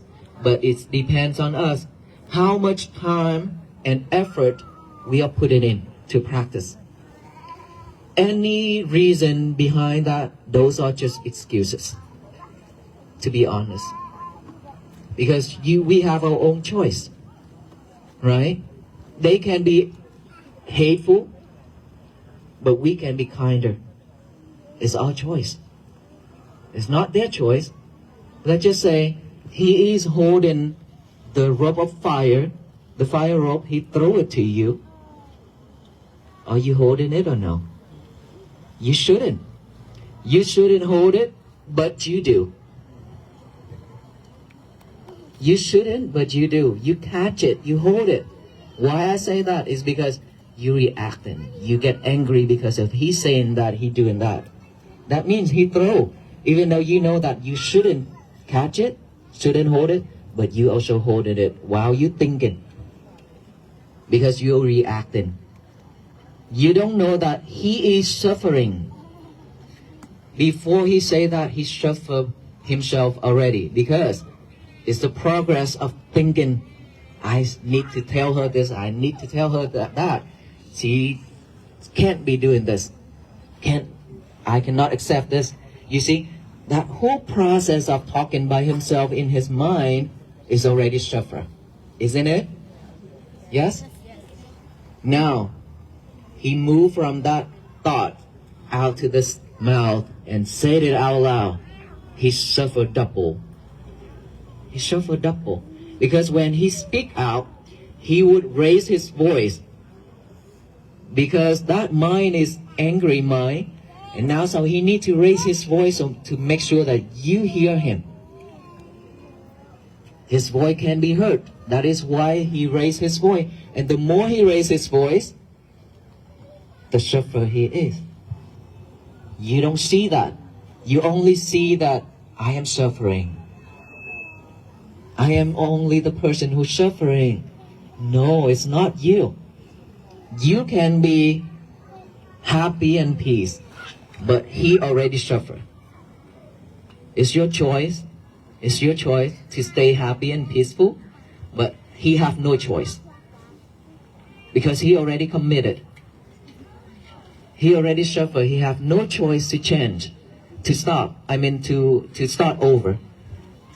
But from there, you would be the person who could help him to end that anger by looking at him, give him a smile, and say, honey, today is a peaceful day. Then everything will be soft, right? Thank you. Sadhu. So another one last question because the time ran out. So one last question, and we're gonna go let Venerable talk about his project. Okay, that one last question. So let's go. Venerable Panyakara, I come today as a messenger on behalf of my community, my family, and myself to simply say thank you. You have changed our lives. And as for me personally, you saved mine. But I wanted to be able to tell you thank you. Thank you so much for that. Okay, yeah, one last That means question. a lot. Because of one Venerable, one last question. Could you please come over here? Yeah. I also am one that wants to say thank you because I actually was in a very bad time when I found the Walk for Peace. I had lost my whole family. And I found the Walk for Peace. I have followed you religiously. I write, today is going to be my peaceful day. I make it further. I say, peace comes from within, and I control my peace. And I remember your word that you talked about once, and it's reaction. And it applies. The parking spot. Go to pull in, someone went to cut me off. I went to comment, and I stopped, and I went reaction. And I went, there's another space around the bend, turn around. And so if you do it every day, and the mindfulness I look at as really a form of detached awareness, where you're aware, you have to be aware first, but then you know to detach and you come back to your breathing, and so you breathe. And so I do that with the impermanence and the loss of my mother, my daughter, and my family members. And I go, the life cycle, and leave it go. So I thank you so much, and I'm glad that I was able to say this to you personally, because I flew to Raleigh, I did Pittsburgh, I did Cary, and then when you walked in that crazy snowstorm when they shut the city down, and then when you came back at the end on February, I walked with you then, and I did both your VSAC celebrations where I did the candles and volunteered there and everything. So thank you. You saved my life. I mean, that's all I can say to you. Thank you so much. Thank you so much. Thank you for letting me talk to you. I'm so glad that you be able to stand up again. So I'm grateful for you. Okay, continue practice, and we gonna be with you. Thank you. Thank you for sharing your great message about Walk for Peace. One very last question. We sorry about that. We have a lot of people, but because of the time, one last question. Okay, over here. Don't two not question, but sharing the idea and the message. This is a question. นมัสการพระคุณเจ้าทุกพระองค์นะคะทุกท่านนะคะก็คือ question ก็คือ peaceful life start from family first right and start from mom or dad first and then now I have a big not I have baby I have grandchildren over there I would like to know like how I gonna teach her when she's kind of grow up to be mindfulness or peaceful how I'm gonna start to teach her. You are the role model. I mentioned that earlier. It started from you. It's always start from you, not your family. Remember this. It start from you first, and then it spread out to your family members. Okay? That is how you teach your kid. Try not to control them. Try not to control them. Give them their own space. Encourage them to do things that they want to do, but of course in a good way. When they have done something wrong, don't give them negativities. React. Just be mindful. Be patient with them. Tell them just like your friend, their friends. Show them the things, and then little by little, you give them that chance. They would listen to you, and then from there, you would be able to tell them what is right, what is wrong. But when we want to control the other, even though they are our kids, when we want to control them, they will run away from us. They will shut their door. They will build up a wall between you and them. Once they build that wall, you cannot communicate. But if you let them have their chance to express, to do their own thing, love them, forgive them, give them chances, they would come to you every time when they encounter problem in life. That is what you need. You don't need a perfect person, but you need someone that willing to come back to you when they run into troubles. That is when they need you the most. That is when you have the ability to show them what is right, what is wrong. But if you shut that door, if you let them build that wall, then you have no more chance to tell them what is right, what is wrong. So practice for yourself first, show them that, and every day you practice, today is going to be for you. But I do have a question. Some monastics were afraid to come to our peace, and there is a lot of fear now for immigrants in particular. There's mass incarceration. A man was shot and killed by ICE in Texas recently. And there is a lot of fear in the country now for immigrants and people, and for myself as well. And my question is, how can we deal with the fear? What is your advice for those of us who are afraid of a fascist regime? Thank you. First of all, thank you for the to conduct the Walk for Peace in joining the Walk for Peace while we walk here in LA. And I heard that people show me that while we walk. And for the fear, I understand this situation. While we walk, that's still going on. While we walk, a lot of people are afraid to come out. And our venerable monks too, a lot of them are not U.S. citizens. And then when we walk, people always say, ICE will catch you and this and that, will make you to go back to your country and things like that. But we as monks, we don't have anything to lose. So we're just gonna walk, and whatever comes, it will come. If that is our karma, we will face it.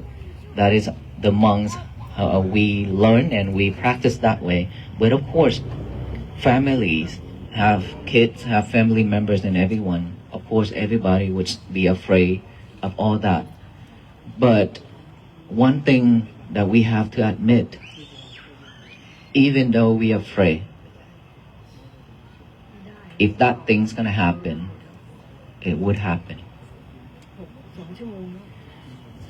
Instead of letting ourselves scared and try to hide, try to stay away from things, just live peacefully.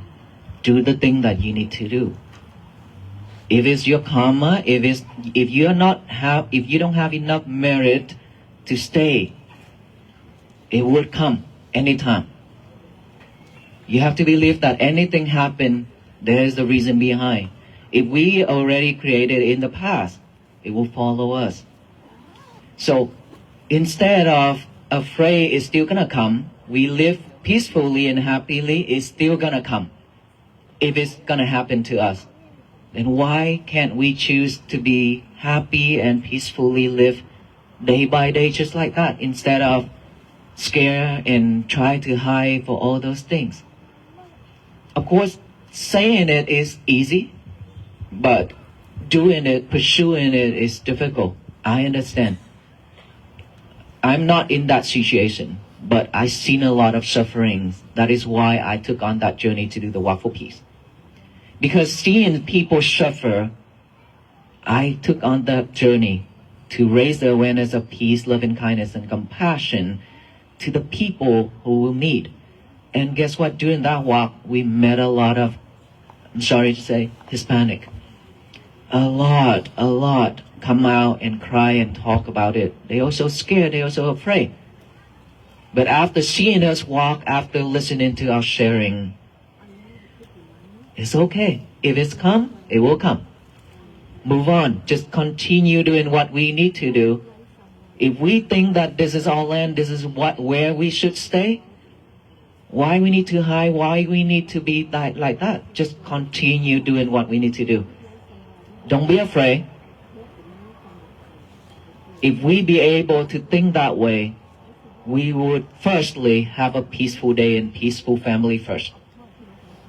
At least before they send us away, send us home, we at least done something for ourselves and our family. Why not? While we hiding and while we afraid and scared that way, we can't do anything. We cannot do anything because of that mindset. We cannot do anything. Instead of letting us go in that direction, who cares? Do the thing that we need to do. You've been doing it. Why not now? If it comes to me, it's my turn. It's okay. Just like we dying. Are we, when we afraid, when we scared, are we not gonna die? No. We still going to die anyway, regardless. The matter is, sooner or later, that's it. It will still come. Just like if they send us home, just like we are dying, that's it.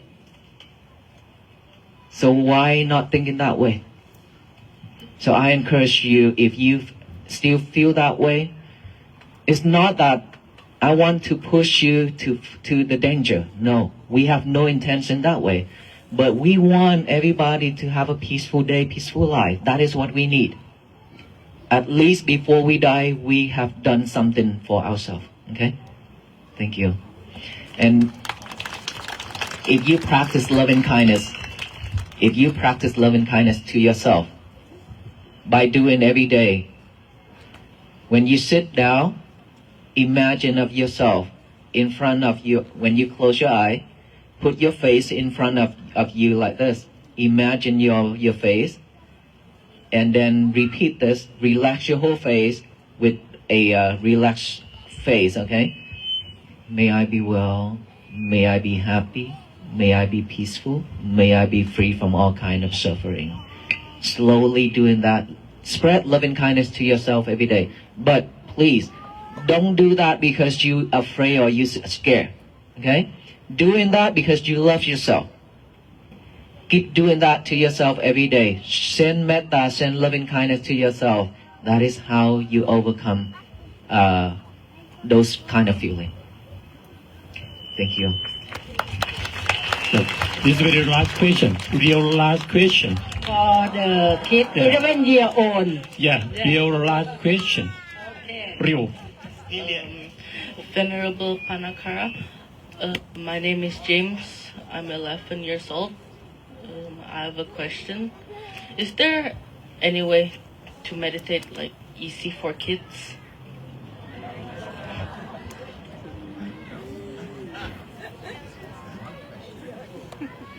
It's not an easy question. An easy way. He make it so easy. Okay, for kids to meditate. If we tell our kids to go to a meditation center and sit down and breathe in and breathe out and close their eyes, they're probably gonna last for 5 minutes. Okay, so different ages, we have different ways of meditation for different ages. For kids, for teenagers, we always encourage them to come and practice loving kindness first. Loving kindness, when you be able to love yourself and love the others, when you be able to read things with concentration, when you be able to stay focused within your ear with concentration, when you be able to write or draw a picture with concentration, that is meditation. Depend on the ages we could apply. Okay? As long as they stay focused, you don't need to ask them to sit down and breathing just like us. We don't need to. Start from a simple step. As long as you have everyone together, give them some simple game, but something that is knowledge, wisdom for them to work on. Then move on. Maybe take them 5 minutes to stay focused on within their breath or hold in your heart. Now, you say you're 11, right? Put your left hand over your heart. Do it. And then put your right hand over your heart. Your left hand. Put your right hand on over your left hand. Now close your eyes. Close your eye. Take a deep breath. Take another deep breath. Relax. Now, feel your heartbeat.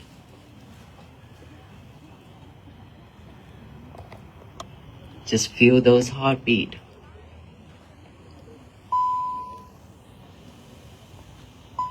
Okay, open your eyes. You feel it? You see your heart is beating? Yes? Okay, that's all you need to do. Okay? Stay focused within that heartbeat. Focus on it. You don't have to do this breathing now, but that is what you can do, and it applies to a lot of us here, regardless of age. Okay, thank you. May you all be well, happy, and peaceful. Well, thank you so much for every question, everybody. And then before we move forward to another schedule, so before we have the Venerable give away his postcard to everybody, so we can announce, let Venerable talk about his project. We heard about he's going to have like a big project, right? Talk about his project a little bit. So people and everybody here like to make donation to support him. So please, sir. It's really late now, and we still have a long way to receive the blessing. So I really don't want to talk about it. but I will share briefly to all of you because when you invited me here, you also wanted to listen to the project that I made a vow for, which you can find it online. I talk about it a lot. The project of building the Dhammajediya project, which is on 14 acres of land, all the structure, 840 stupa made in stone, to preserve all the Tipitaka, which is the Buddha teachings that is all about mindfulness, all about practicing to liberate, to end suffering in different languages, 10 different languages. And that is going to happen in Fort Worth, Texas, at our temple. And I dedicate my life to this project because I want to preserve it for the future generation. And the reason why I choose the high quality and very expensive material, which is stone, because I want it to last for 1,000 years for many future generations to come, so that they can also benefit the same way as we do. I benefited from practicing mindfulness. That is why I be able to share with during the waffle piece and all of you here.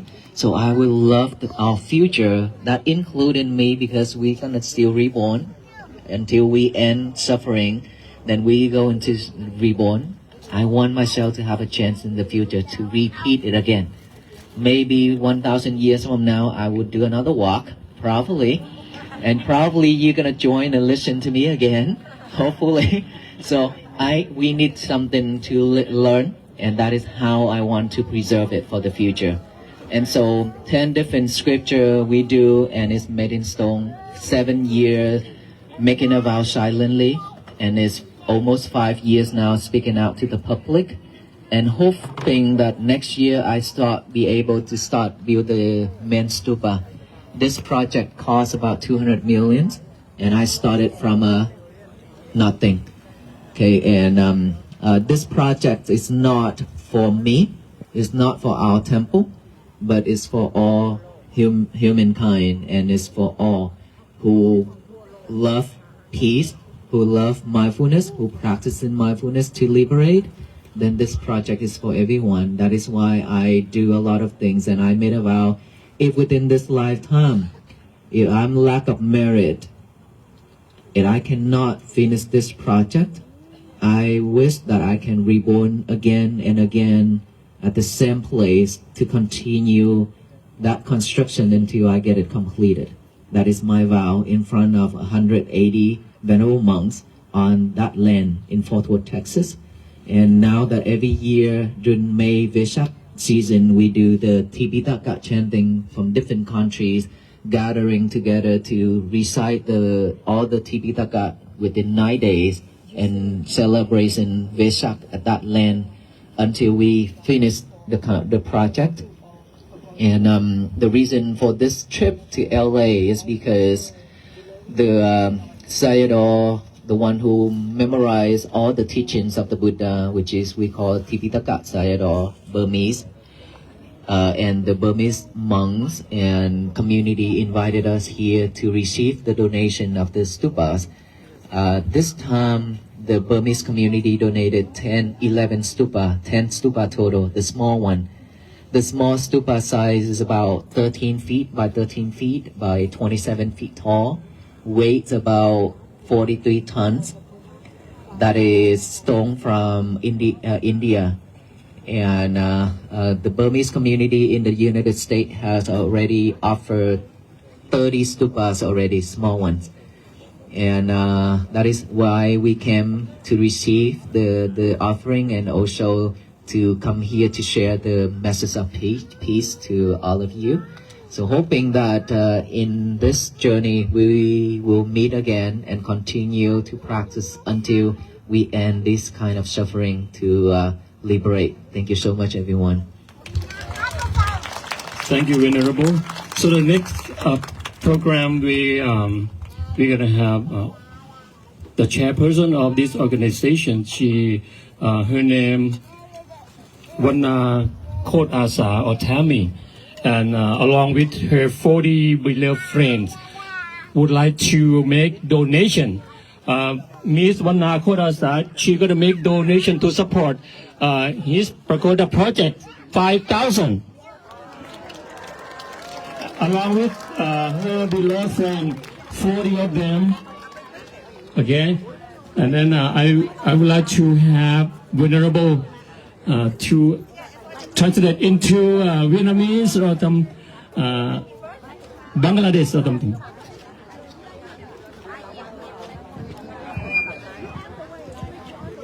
กราบนมัสการพระอาจารย์ทุกรูปและญาติโยมทุกท่านที่ร่วมงานวันนี้อาตมาพระวิบูลย์วิปุลนาโกชาวบังกลาเทศลูกศิษย์หลวงพ่อวัดนาคโปรดตัวแทนท่านปัญญาการะและวัคพอพีซและก็ท่านชาวเวียดนามอาตมาขอบคุณและขอบคุณชาวบอร์ดวัดไทยแล้วก็ทีมงานวัคพอพีซที่จัดงานขอบคุณมากที่ให้โอกาสแล้วก็ต้อนรับท่านอาจารย์ปัญญาการะ so all the gatherings that gather here today most venerable Panyakara he already mentioned his project he did long walk for 108 days which is 2,800 miles that is one of his mission but his main mission is the Dhamma Cetiya project which is archiving the Buddha's teaching 84,000 of Buddha's teaching on the stone and there is over 800 stupa. Each stupa costs $75,000 so if you like to donate anything from to support Bantes for his main project Dhamma Cetiya, please offer his donation and also come in the front and get his signature with the postcard. Sadhavan Upashak Upashika, আজকে আমরা খুবই আনন্দিত এবং ধন্য মনে করছি বাংলাদেশ প্রতিনিধি থেকে আমরা যারা যারা এখানে উপস্থিত হয়েছেন পাঞ্জাকারা ব্রাঞ্চের একটা প্রজেক্ট Dhamma Cetiya project ব্রাঞ্চে অলরেডি 108 দিন আর 2300 মাইল হেঁটে মেইন প্রজেক্টটা আপনাদেরকে দিয়েছেন ওয়ার্ক অফিস বাট বান্তের মেইন প্রজেক্ট আরেকটা আছে বলে Dhamma Cetiya project Dhamma Cetiya projectের 800 এর বেশি স্তূপ আছে বুদ্ধের ৮৬,০০০ ধম্মস্কন্দের ত্রিপিটকের গুলো স্তূপাতে খনন করা হবে ওখানে 10টি ভাষায় ত্রিপিটক শান্তি আর্কাইভ করা হবে আমাদের বাংলা ভাষা হলো একটা সো আপনারা যারা এখানে একত্রিত হয়েছেন আপনারা সামনে এসে বান্তের কাছ থেকে পোস্টকার্ড আর সিগনেচার নিয়ে নেন আর যারা যারা পারেন সাহায্যমাদা বান্তেকে দান করেন বান্তের প্রজেক্টের জন্য so thank you very much everyone and we really appreciate for your presence and gathering here today.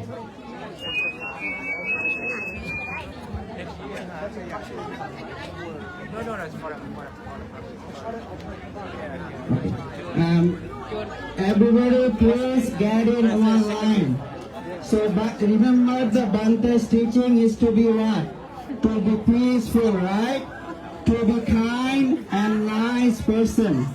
So please get in one line because this is broadcasting and is going live. So everyone please get in one line and be silent. The Bante's teaching is to be silent and be mindful. So get in one line, everybody get in one line. Please, and be silent. We hope you enjoyed that talk with Venerable Panyakara.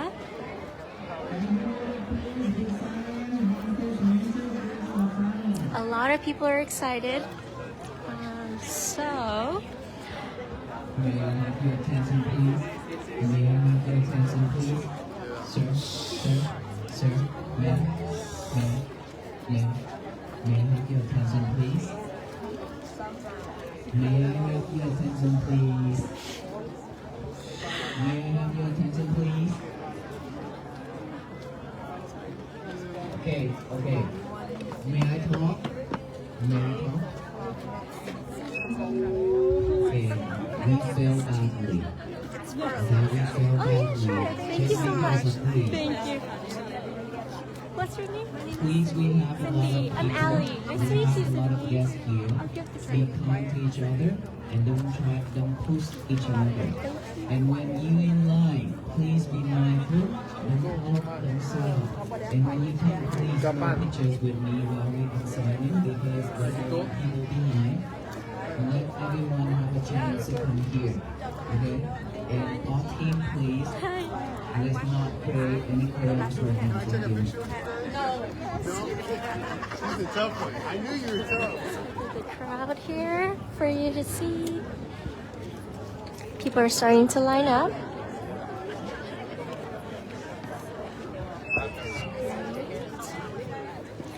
So Venerable asked everyone to get in line. I think we're going to start. Thank you for tuning in, Cindy. Have a great night.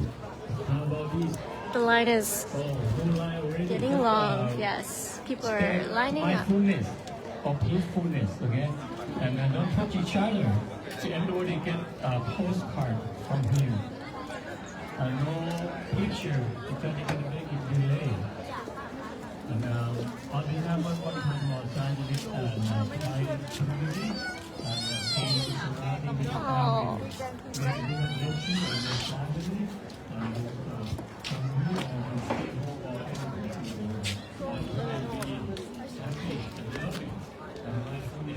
And that is the line.